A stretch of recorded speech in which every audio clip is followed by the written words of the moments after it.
this is Amy Lynn with Lashes to Luxury podcast, and I am here today with Jeremy Cherry. He is a senior designer at Paramore Digital, an outdoor adventurer, and a connoisseur of barbecue sauce. So he's here to share some really good stuff with us. Jeremy, how are you? I'm doing awesome. Thank you for mentioning the barbecue sauce, because that is a talent that is rarely noted.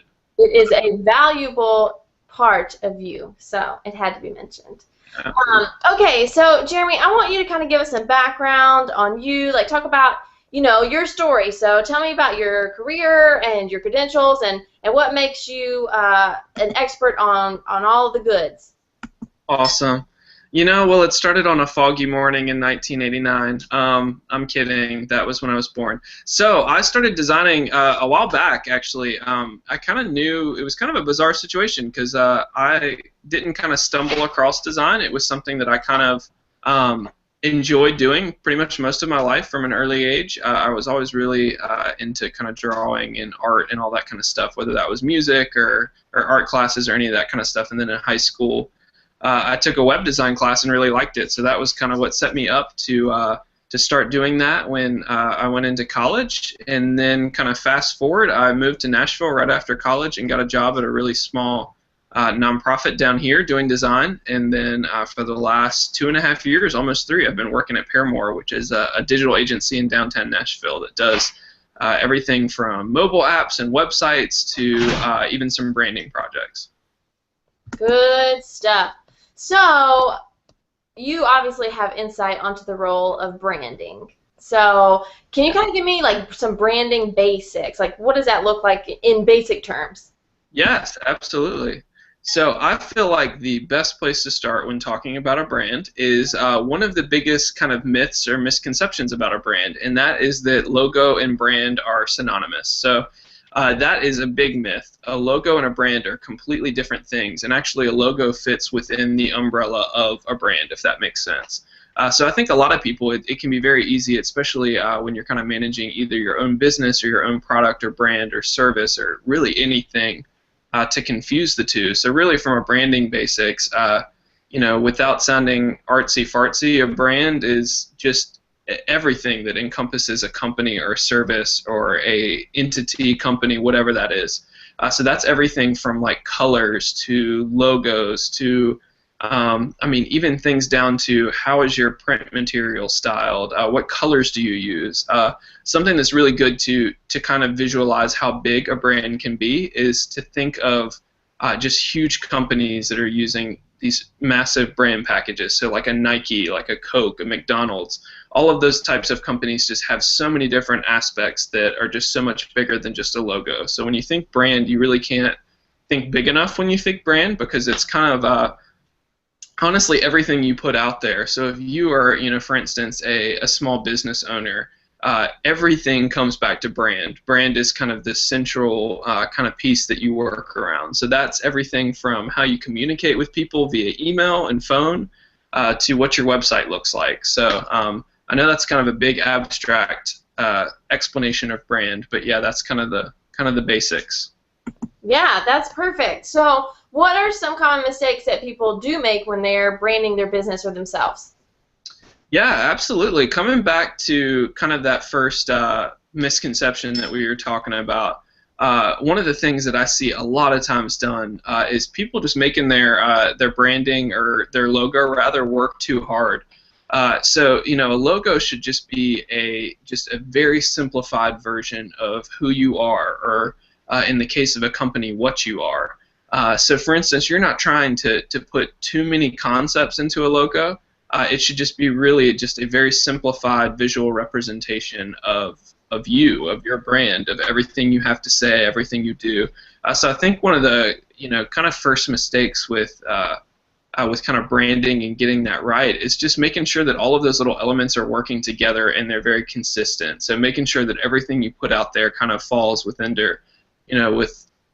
that same kind of overarching goal. So I would say consistency is probably one of the biggest mistakes that's made. Hiring a designer can be challenging just because we're trying to communicate something that is very important to whoever we're serving as a client. So, obviously that client is going to know their product and their service way better than an outside designer, but a lot of times it's good to have an outsider's point of view to kind of represent that. So I would say just making sure that you're kind of fluid across your things. So what I mean by that is everything from your website to your business cards that you're handing out, coming back again to how you communicate with people, just making sure all of those things fit within one unified voice and brand, I think is a really big thing. And like I said, design elements are kind of honestly a very small part of that. They're very important, but they should just be kind of helping facilitate what you're already doing with your service, if that makes sense. Yeah, absolutely. So, you know, obviously we're makeup artists. We know what we do, and this is not typically something that we are super skilled at. So, like, if somebody is either rebranding or they're just starting out trying to figure out what their brand should be, like, how would they even start? You know, there's logos and there's websites and there's business cards and there's print materials and there's all the stuff. So, like, how does a person sit down and start that process? Is it better to just hire somebody? Yes, absolutely. No, I think that's a fantastic question.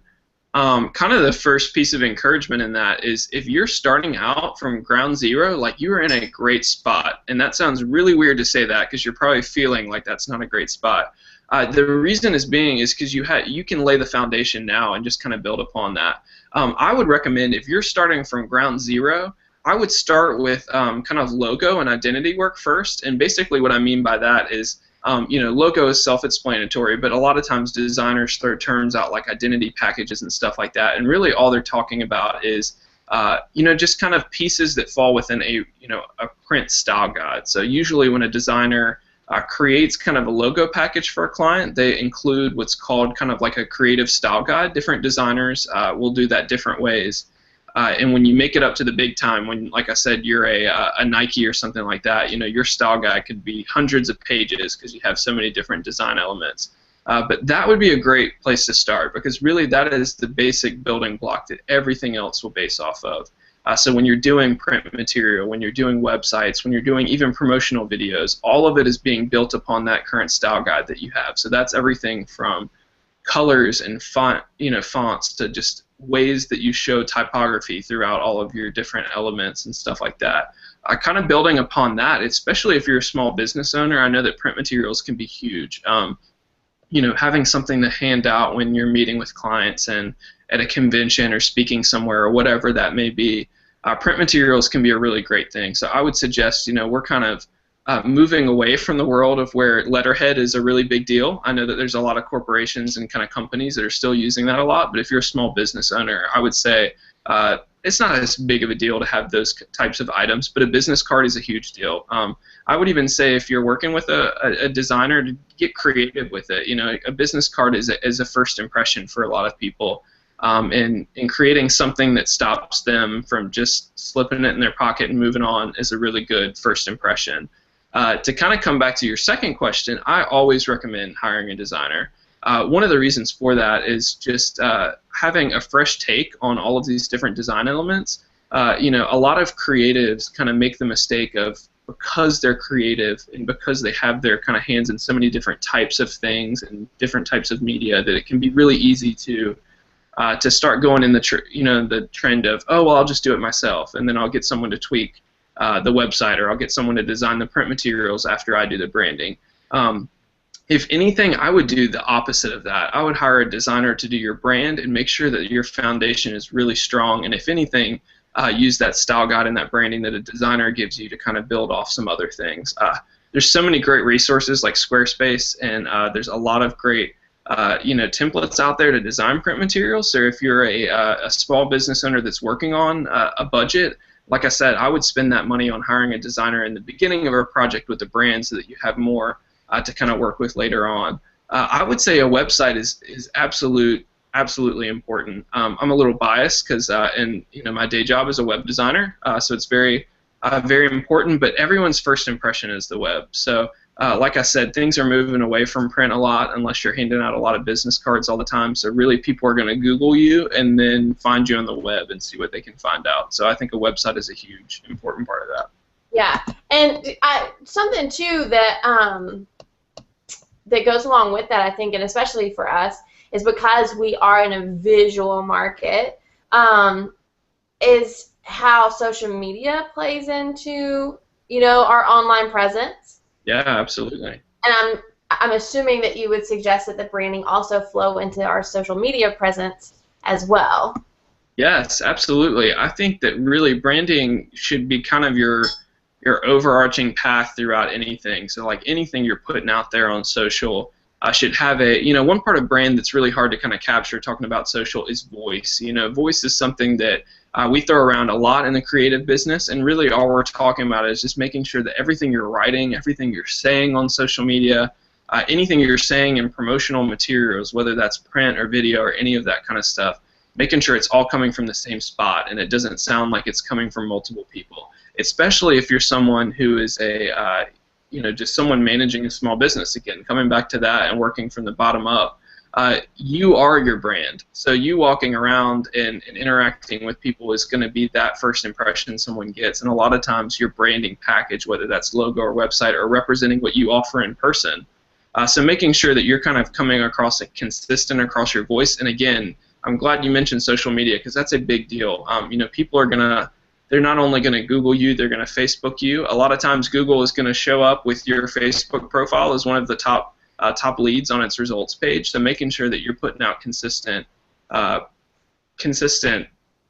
content to everyone really is really important. Even the design elements that you're putting out on social media, I know that it can get really easy to just throw something out there since social media is so timely, but I would definitely recommend any type of design elements that you're throwing out into social media, making sure that that still fits within your style guide. Social media doesn't exist outside of your website. It's kind of all one online presence.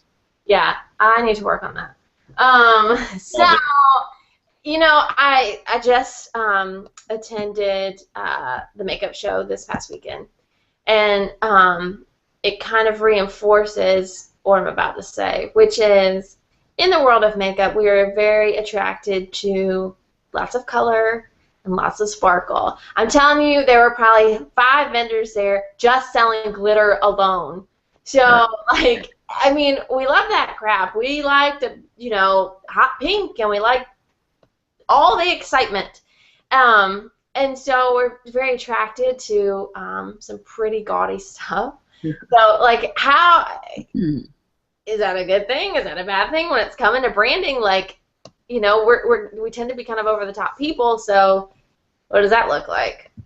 Yeah, so I would like to preface my response by saying that from a design perspective, I'm a minimalist. So I really like kind of making things as simple as possible. With that being said, I think that can be a very good thing. When in minimalism within design, there's kind of a saying that an accent can go a really long way. It's like if you've got a white room that has a white table and a white TV stand and a white couch, that green chair is going to stick out. So if that's what you want people to do, if you want people to sit in that green chair, they're going to do it because it's sticking out in a white room.